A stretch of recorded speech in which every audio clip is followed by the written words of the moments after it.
Okay everybody, welcome back. Now I'm going to show you how to apply media to your line drawing.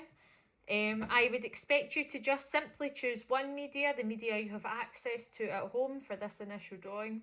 That might be pencil, that might be coloured pencil, or if you have access to paint at home, you can use paint to do this as well.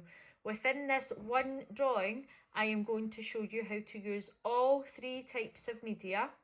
But for your drawing, I'm expecting you to only use one media for the full drawing. Okay, so I'm going to show you techniques of how to use paint, how to use coloured pencil and how to use tonal pencil. And for your drawing, you just complete that in the media that you have to hand. Okay, so I'll start off just now with some tonal pencil work. Here I'm starting off with a 3B, which is relatively soft. Just a bit of information about pencils if you didn't understand what the letters actually mean. The letter is the softness of the lead, and the higher the number, the softer the lead if it's got a B at the end, and the higher number if it's got an H at the end means the harder the lead. Now for sketching work and tonal work, we want B pencils. Okay, if we were doing some form of technical drawing, particularly what you would do in graphic, if you were doing any sort of guideline work, you might be asked to use an H pencil with a hard lead, and that's where you maybe notice the difference when you apply the pencil pressures as to why some are hard and some are quite soft, why they're quite faint or some are quite heavy. So looking at again my image here, when I apply tone, similar to what we did with the old lady's face, I always use a tonal scale. So you might lean quite heavy and gradually get lighter until that fades away to nothing. That is equivalent to 5 boxes where you've got numbers 1 to 5, 1, 2, 3, 4, 5, where you've got your heaviest box, dark but lighter, again lighter again. Notice how I lift my hand higher up the pencil, and then we leave number 1 completely white.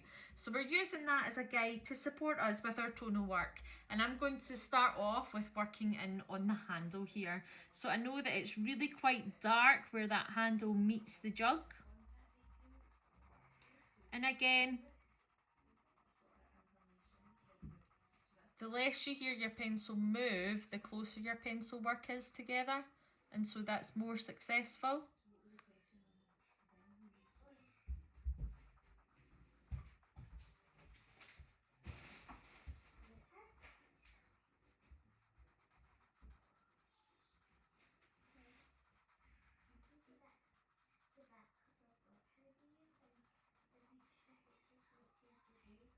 And then I'm just gradually getting lighter as I get into the middle of that.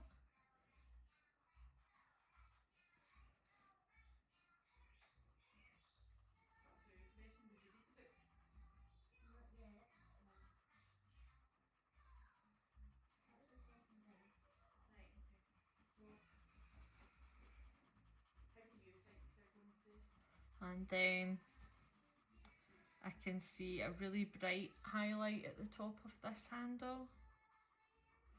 And it is really about quality, folks, okay? There's no point rushing through your drawing because you're just going to create a complete mess. Where I'm going to go back in and say redo it. You really want every drawing that you execute to be outstanding, and you'll do that by just really spending a lot of time working on it. And that's why I'm breaking it down into these manageable chunks, where the first part of the lesson's about drawing it out and getting that accuracy of proportion, and the second lesson's all about tone and form and making it look three-dimensional. Okay. And I'm just gradually getting.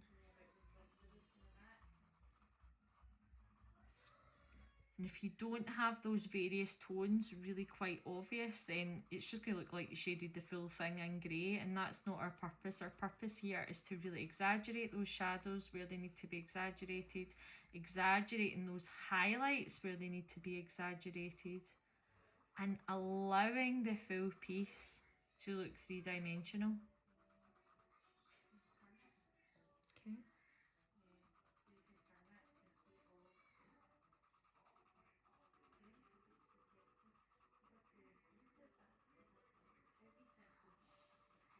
Just continuing with toning it up at the top part here now.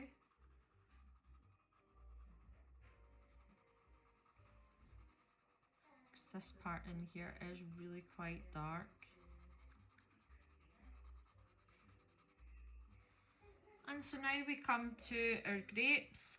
Now the grapes are a bit different because we need to make sure we follow the direction of the shape of the grape when we're applying the tone, and obviously that's going round.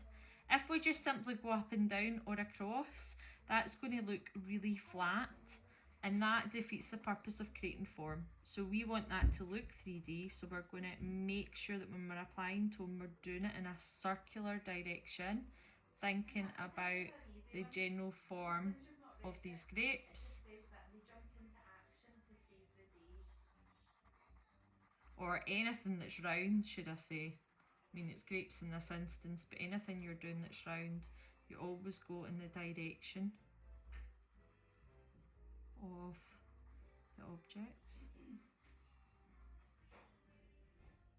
And there's a really obvious highlight just here, but round about it is not the same level. So it's just really about working out what level is round about this grape.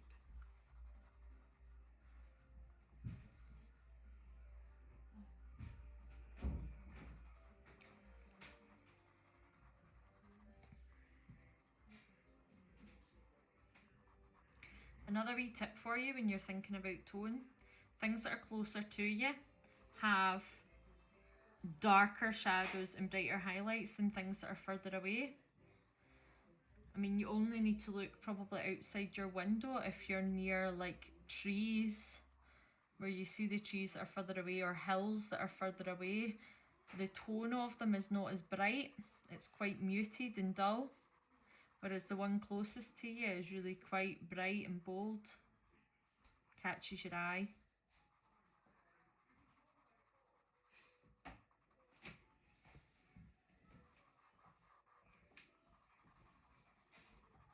And then underneath here again.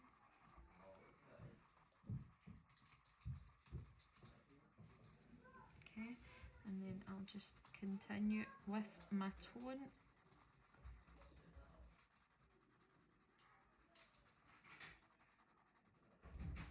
Shadow of those grapes is quite obvious, but then you'll see it suddenly gets quite light next to that, although that edge maybe needs a wee hairline shadow.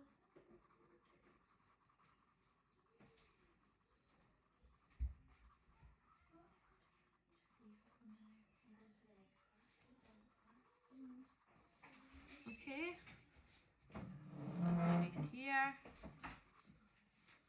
And then the last bit of tone I'm going to do here before I switch to a different media is going to be just on the stem, where there is quite some obvious shadows and highlights that are needing to be really picked out to make that stand out.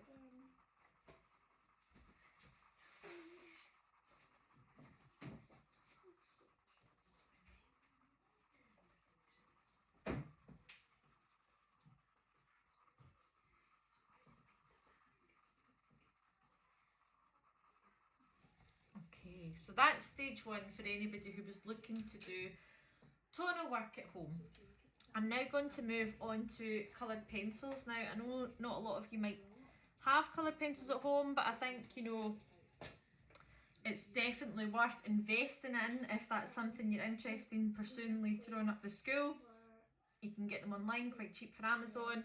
Today what I'm using is the Derwent Academy pencils. You don't necessarily need to go overboard. Home Bargains do perfectly capable Crayola pencils. The Brunsell ones are really good, but I know there are various new art brands such as I think it's called Castle Arts as well, that are quite good, that are reasonably priced.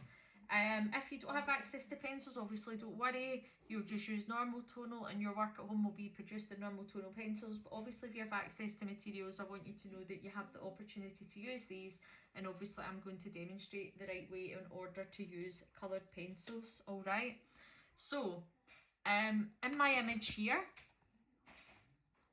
I'm going to focus the coloured pencil part on the grapes at the top, and potentially we might move into the white of the jug there. But looking really carefully at my image, the grapes are obviously quite red, a bit purpley in their red. We've got highlights. We've also got really dark shadows. I'm going to show you a couple of nifty tricks on how to use coloured pencils to create dark shadows without using black or just simply using dark red. As a kind of rule of thumb, please don't ever use black, alright? Just imagine that black is cursed and we've never to touch it. Don't want anybody using black at home for any reason, okay? Now just pulling out my colours that I'm going to use for this section here. You might be surprised by a couple, or if you really understand colour theory right now, you might not be surprised at all. So there's quite a lot of pencils here that I'm going to have a wee look at. I'm going to kind of put them in the order that I think is important. So we've naturally got white for our highlights, leading into kind of lemon yellow. I'll then kind of warm up that yellow a wee bit by using more of a sort of mustardy tone before we use our bright red, then our kind of winey colour red, some various purples that I might introduce if I feel the shadows need some depth, and then maybe quite surprising for some green. Now, green is important here because in the shadows, I would always recommend when you're using colour that you use the opposite colour of the key colour in the shadows. Now, if you know your colour wheels correctly, you will know that red and green are at the opposite ends of that colour wheel. And why is that important? Well, it gives your shadows a wee bit more depth and it makes that colour its darkest version. And I'm going to demonstrate to that by doing just a little tonal scale here again at the side. So if I start off with the darkest shadow and gradually get lighter with that, okay, and then I introduce my red on top of it, alright, my darkest red on top of it.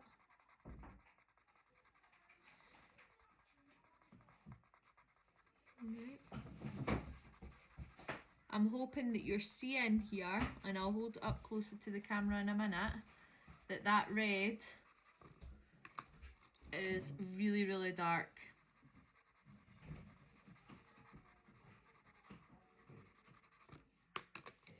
And then obviously I can move into my sort of moderate yellow, my lemon yellow, and then my white tone. So if I lift that closer to the screen, hopefully you can see there the effect that green's had on that red, okay, where it's really, really just giving it that depth that's needed. And thus, when I'm going on to my grapes, I'm just going to do it in that order that you've seen the tonal scale there. Now, I also brought purple, and I didn't put that in, but if I just felt my red tone wasn't quite right and it needed to be more of a winey colour, I can lightly use that purple on top just to sort of change the actual colour of that. And it's really about thinking, how can I blend my pencils together to create the colours that I want to create? The techniques don't change. Alright, the techniques are exact same techniques that you used when you were doing tonal pencil, but this time we're thinking about each tone as being a different colour.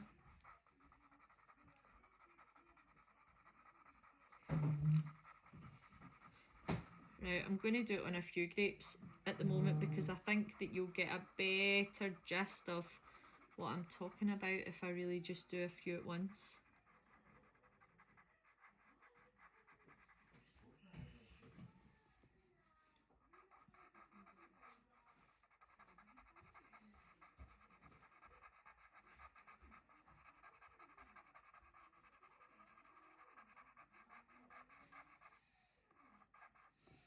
Okay.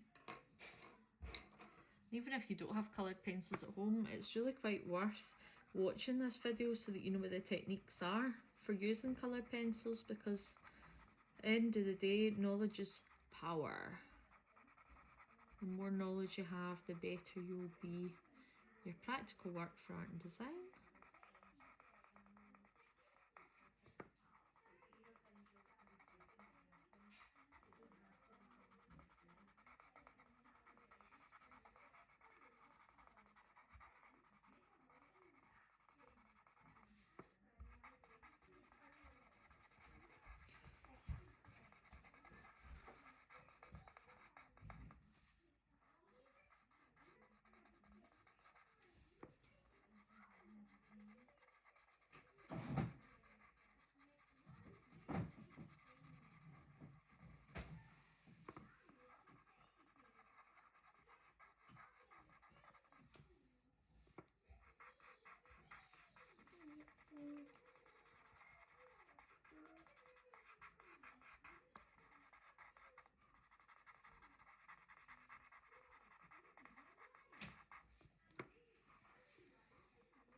Right, so that's a variety of them.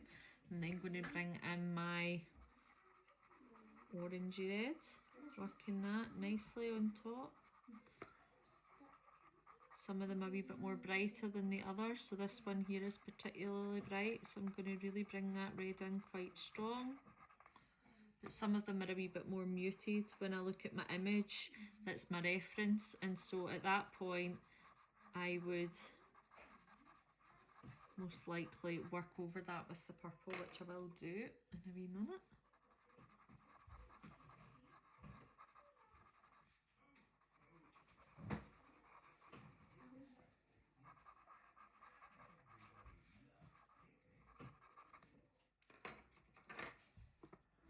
You notice I didn't add any into that one up here, I'll just add a touch.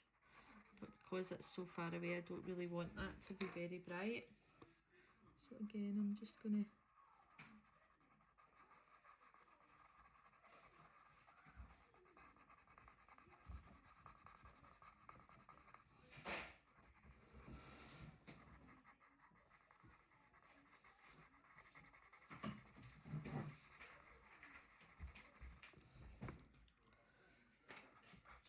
right, and I'm just going to get some purple in here. Just to kind of mute some of that down because it is a wee bit darker, this particular grape.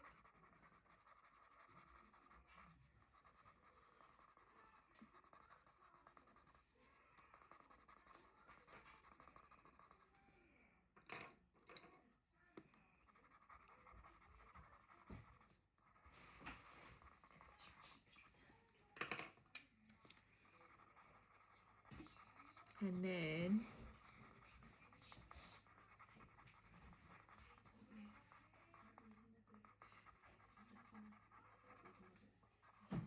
I'm hoping that it looks as good on screen to you just now as it's looking to me, because it's looking really quite awesome. I'm just going to do this wee grape in here that's kind of been neglected a wee bit.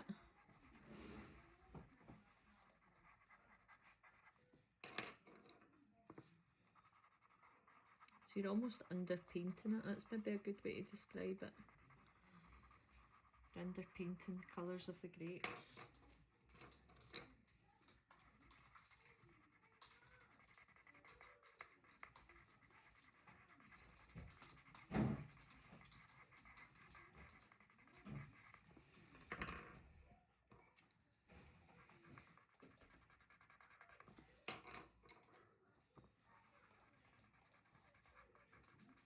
And then at the very end, that's where I'd take my white pencil and I'd really press down quite hard on that.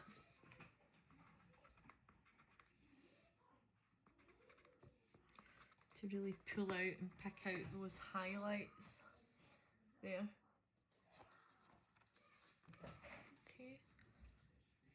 Okay, that's coloured pencil. The jug is white.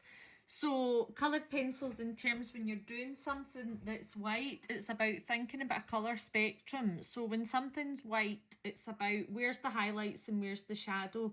A highlight tends to be somewhere that we associate with warmth. So it's about thinking about warm colours, and particularly for a highlight, the most appropriate colour to use would probably be yellow, and I really do quite like using this lemon yellow for my highlights, along with the white on top. When we're moving away from the light, moving away into the darkness and the shadows, we're thinking about that not being warm. Okay, if you think about when you're on holiday and you go in the shade, you go in the shade to cool down. So we're wanting to use cool colours for that. So cool colours, that's colours that we associate with being cold. And hopefully you would understand then that in that case, it would be using blues, purples, greens, whatever colours you've got to mind. And I really, really like using this colour here, both in paint and pencil, and it's a kind of Prussian blue that we call it. And it's really quite a dark blue, darker than navy. It almost looks black in your coloured pencil kit if you have a full spectrum of colours, but obviously it's not black. So we're using these kind of colours in the shadows and the yellows and the highlights, and then we would work our white over the top of that. So if I do my best to just kind of show a wee spectrum of colours up at this edge here, to show you how the dark would work into the light. Obviously where it's furthest away, you would lean quite heavy, and as you get to the light, you can make that white. Now this is how I prefer to work. Obviously, if you would prefer it, you could also just use like a grey in the shadows that then fades away and gets lighter.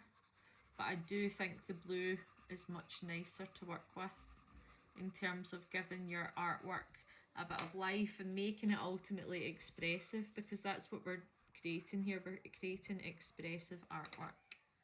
And so when I go over the top of that with the white and blend them together, then that's going to create an artwork which looks like it's come together as one piece.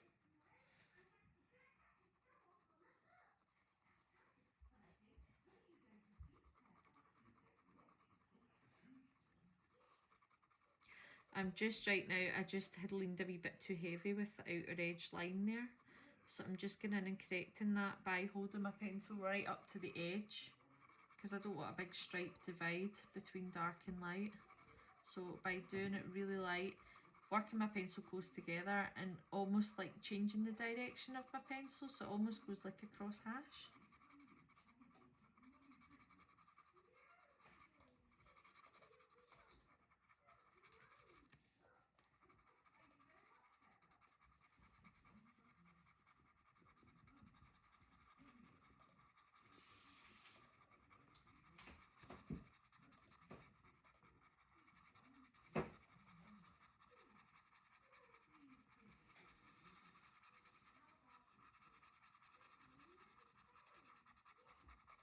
And so by having this areas of light and dark,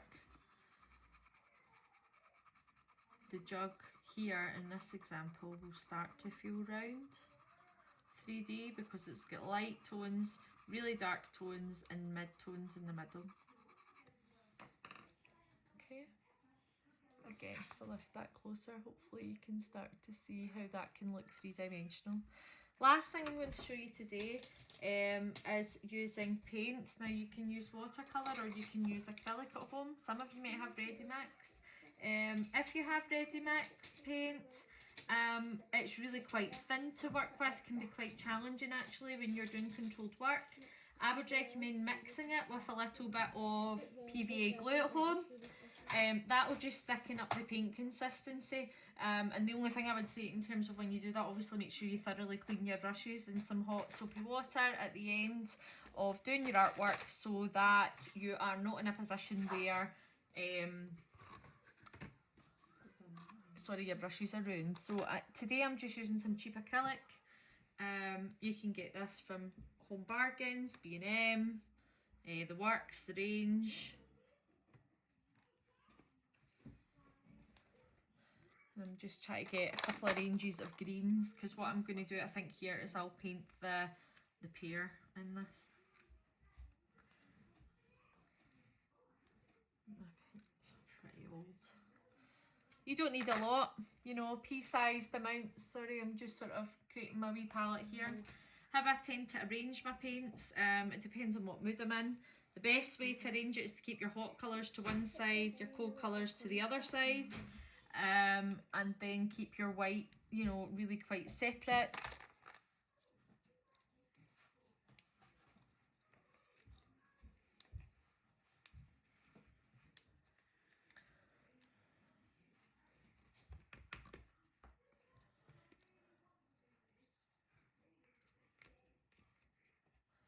Right. I'm kind of running low on these acrylics myself, I might need to switch to watercolour and white.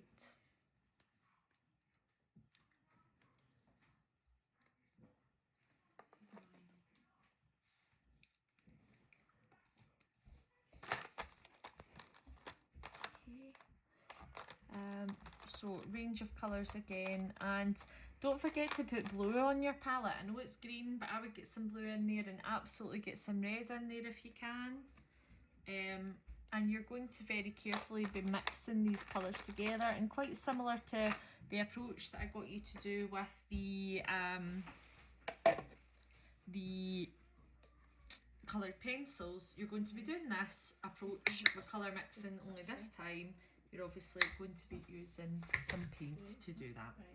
Okay, so I'm going to start off mixing my colours about.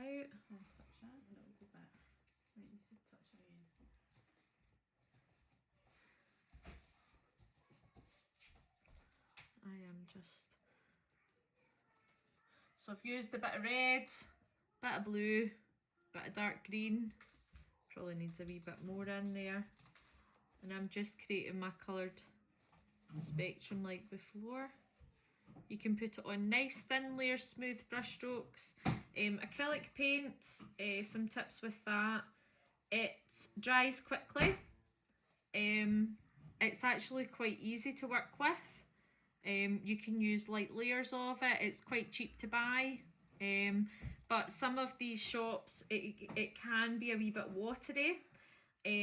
Especially when you get it from the cheaper shops like Home Bargains. But because it's quite watery, that's where I would say, you know, minimise your water that you're adding to it. Your page shouldn't be wet when you're working with it.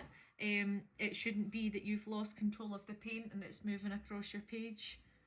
You should be able to keep control of it at all times.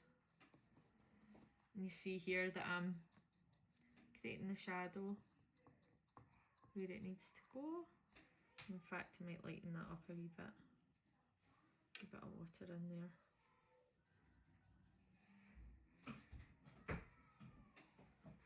So my wee palette over here is getting quite messy just now. It's about just painting some nice wee layers in there, blending it together, keeping it smooth.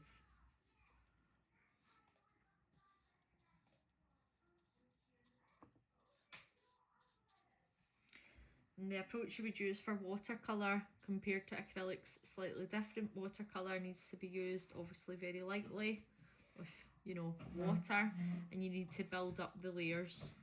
Whereas acrylic, you can really just mix your layers quite thick and put them on right away.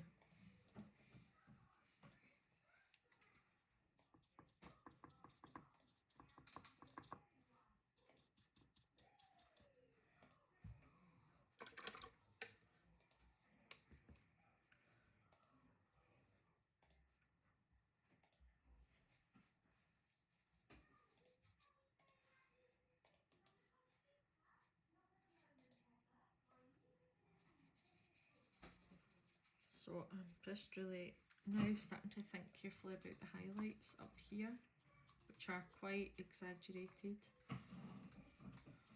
And if you work in nice thin layers over the top, you'll see your tones underneath coming through. which is what we want here, because some areas are a wee bit darker and some are really quite bright light.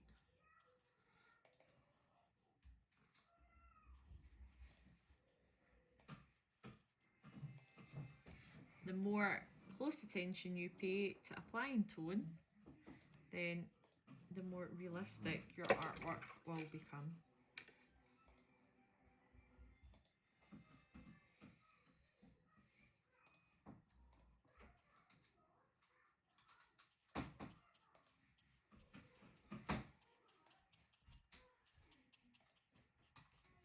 Needs a wee bit more of a shadow in there.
And then what I would then do is let it all dry before applying your brightest tones. And as I said, it does dry quite quickly. So, you know, you don't need to leave it overnight or anything like that with acrylic paint. If you are using watercolour paint, you're better to use it with watercolour paper because it's slightly thicker. The sort of paper I'm using just now is like a thicker card. If you just use thin A4 paper, you might find that it's starting to buckle if there's far too much water. Now I'm just starting to put the highlight tones on. And there's a hairline highlight down here as well. I'm just going to quickly show you how that would work then in terms of the bottle when we're talking about the colours that I would use. So you can see here that I've got nice dark blue in the shadow. Okay. And I'm applying this right now very thinly, almost like a watercolour. Not that you have to do that, I'm just doing this as quickness to show you how it could look. Over at the highlights, we've got like a bright yellow coming down. And again.